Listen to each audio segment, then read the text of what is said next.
کہ اللہ تبارک و تعالیٰ نے ہم تمام لوگوں کو فجر کی نماز باجماعت ادا کرنے کی توفیق نصیب فرمائے، اور اللہ تعالیٰ سے دعا فرماتے رہیں کہ اللہ تبارک و تعالیٰ ہم تمام لوگوں کو اسی طرح اپنے اپنے وقت پر نماز کی ادائیگی کی توفیق نصیب فرمائے۔ سورۃ الغاشیہ کی تفسیر چل رہی تھی، 3 والیوم اس کے ہو چکے ہیں، اب 4 والیوم کے لیے ملاحظہ فرمائیں۔ اعوذ باللہ من الشیطان الرجیم، بسم اللہ الرحمن الرحیم، فذکر انما انت مذکر، تو آپ نصیحت کر دیا کیجیے، آپ تو بس صرف نصیحت کرنے والے ہیں۔ لست علیہم بمسیطر، آپ ان پر مسلط نہیں ہیں۔ الا من تولی وکفر، ہاں مگر جو روگردانی کرے گا اور کفر کرے گا، فیعذبہ اللہ العذاب الاکبر، تو خدا اس کو بڑی سزا دے گا۔ ان الینا ایابہم، ہمارے ہی پاس ان کا آنا ہوگا۔ ثم ان علینا حسابہم، پھر ہمارا ہی کام ان سے حساب لینا ہے۔ ہدایت اللہ کے اختیار میں ہے۔ ان آیات میں حضرت صلی اللہ علیہ وسلم کو خطاب ہوتا ہے کہ جب یہ منکرین باوجود قیام دلائل واضحہ غور نہیں کرتے اور آخرت پر ایمان لا کر وہاں کی فکر نہیں کرتے، تو آپ بھی ان کی فکر میں زیادہ نہ پڑیے، بلکہ صرف نصیحت کر دیا کیجیے، کیونکہ آپ نصیحت کرنے اور سمجھانے اور بتلانے ہی کے لیے بھیجے گئے۔ اگر یہ آپ کی بات نہیں مانتے اور نہیں سمجھتے تو آپ ان پر کوئی داروغہ بن کر مسلط نہ ہوئیے کہ زبردستی منوا کر چھوڑ دیں اور ان کے دلوں کو بدل ڈالیں اور زبردستی ان کو راہ راست پر لائیں، ان کی نافرمانی اور سرکشی کی ذمہ داری آپ پر دیں۔ مطلب ان کا یہ ہو گیا کہ حضور اکرم صلی اللہ علیہ وسلم پر یہ آیت نازل ہوئی کہ آپ تو صرف یاد دلانے والے ہیں، آخرت کی بات بتانے والے ہیں، اور یہ تمام چیزیں ایک اللہ کی پرستش کرو یہ آپ بتا دیجیے، اس کے علاوہ آپ اس پر مسلط نہ ہوئیے۔ ہمیں پتہ ہے کہ آپ امت کے فکر میں بھولے جا رہے ہیں، لیکن آپ کا کام صرف بتا دینا ہے، ہدایت دینا ہمارا کام ہے۔ حضور اکرم صلی اللہ علیہ وسلم کو تسلی دی گئی۔ ان آیات میں حضرت صلی اللہ علیہ وسلم کی تسلی بھی ہے، کیونکہ آپ جو قانون ہدایت اللہ تعالیٰ کی طرف سے لائے تھے وہ آپ پوری ہمدردی، بڑی دل سوزی اور پوری قوت کے ساتھ لوگوں کو پہنچاتے تھے، لیکن جو ضد و عناد اور دشمنی میں ڈوبے ہوئے لوگ تھے اور نفس خواہشات کے بندے تھے، وہ آپ کی بات کا اثر نہ لیتے اور اپنے کفر و شرک کے برابر جمے ہوئے اسلام اور مسلمانوں کی مخالفت پر کمر بستہ رہتے۔ اس سے آپ کو طبعاً رنج ہوتا اور آپ اس رنج میں کھلا کرتے کہ اللہ تعالیٰ کے یہ بندے کیوں اپنے آپ کو عذاب الہی کا مستحق بنا رہے ہیں، کیونکہ حضور اکرم صلی اللہ علیہ وسلم کو پتہ کہ یہاں پر اگر ایک مثال دی جائے کہ یہاں پر چند گھر جل گیا، صرف ایک آدمی وہاں پر کھڑا ہے جس کا گھر بھی جل گیا، مال بھی جل گیا، متاع بھی جل گیا، لیکن صرف ایک آدمی باہر میں کھڑا ہے، تو طے بات ہے سب کچھ لٹنے کے بعد تمام لوگ آ کر کیا کریں گے؟ اس کی پرسہاری کریں گے، اس کو کیا کریں گے؟ ہمدردی جتائیں گے۔ تو حضور اکرم صلی اللہ علیہ وسلم کو یہ پتہ ہے، اور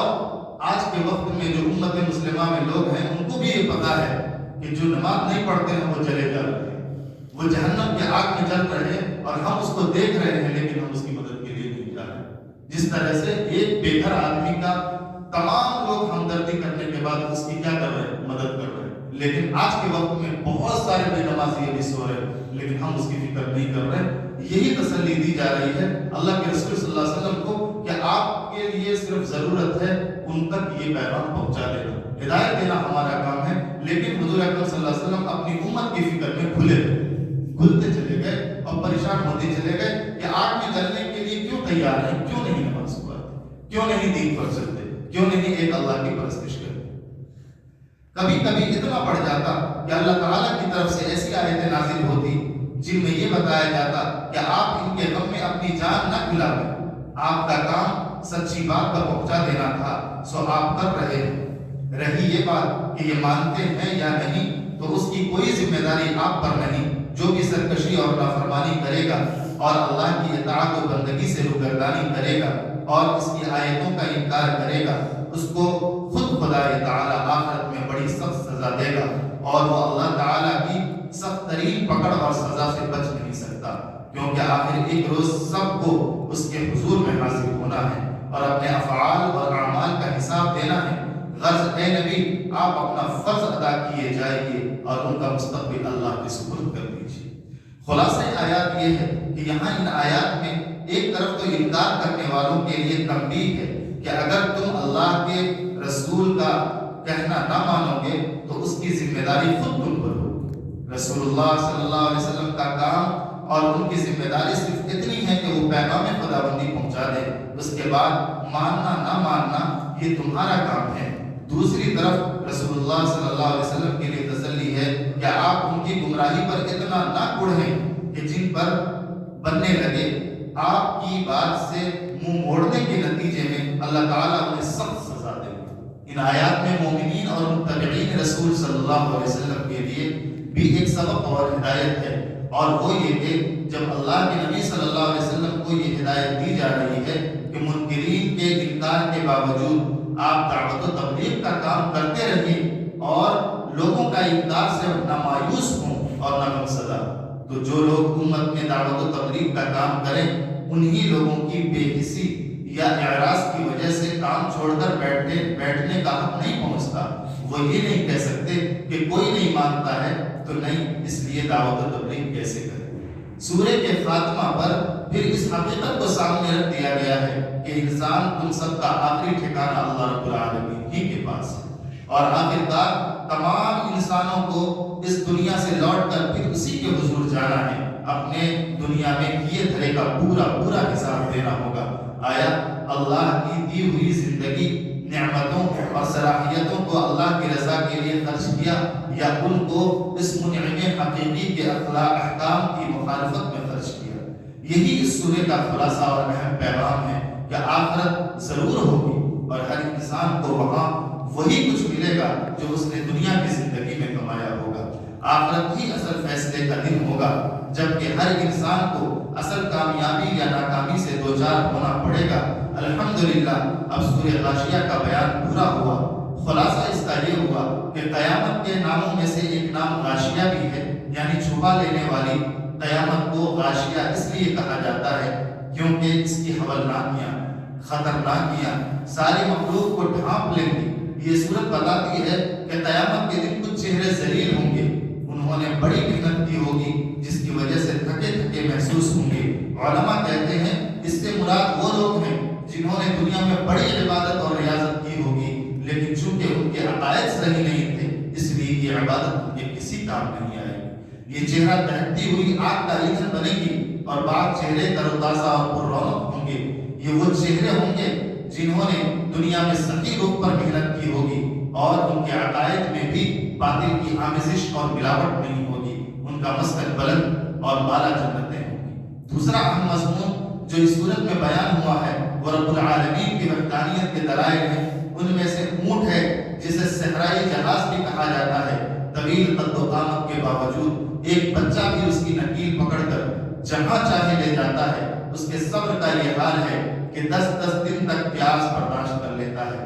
اس کی غذا بہت سادہ ہوتی ہے، ایسی جھاڑیوں سے پیٹ بھر لیتا ہے جنہیں کوئی بھی چوپایا کھانا گوارا نہیں کرتا۔ ان دلائل میں بلند والا آسمان بھی ہے جو کسی ستون کے بغیر کھڑا ہے، زمین بھی ہے جسے یوں بچھایا گیا ہے کہ اس پر چلنا پھرنا بھی آسان اور کھیتی باڑی بھی کرنا آسان، پہاڑ ہیں جو زمین کو زلزلوں کی زد میں آنے سے بچاتے ہیں۔ منکرین توحید کو ان دلائل کی طرف متوجہ کرنے کے بعد اللہ تعالیٰ نے اپنے نبی کریم صلی اللہ علیہ وسلم کو حکم دیا کہ آپ کے ذمہ صرف نصیحت کر دینا ہے، آپ اپنی ذمہ داری ادا کر دیجئے، پھر ان کا معاملہ اور حساب ہم پر چھوڑ دیجئے۔ یہ تو رہی تفسیر۔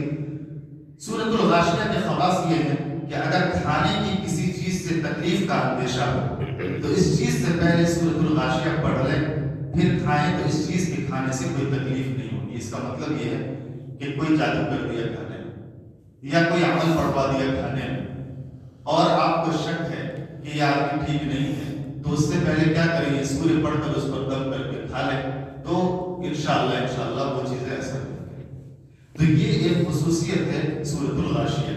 اللہ تبارک و تعالیٰ سے دعا فرمائیں کہ حق تعالیٰ اس سورہ کے پیغام کو ہمیں بھی دل میں بیٹھا لینے کی توفیق عطا فرمائے، اور اس دنیا کی زندگی میں آخرت کی زندگی کو سنوارنے کی توفیق اور ہمت عطا فرمائے۔ اللہ تعالی ہمیں اس دنیا میں اپنی رضا کے کاموں میں لگائے رکھے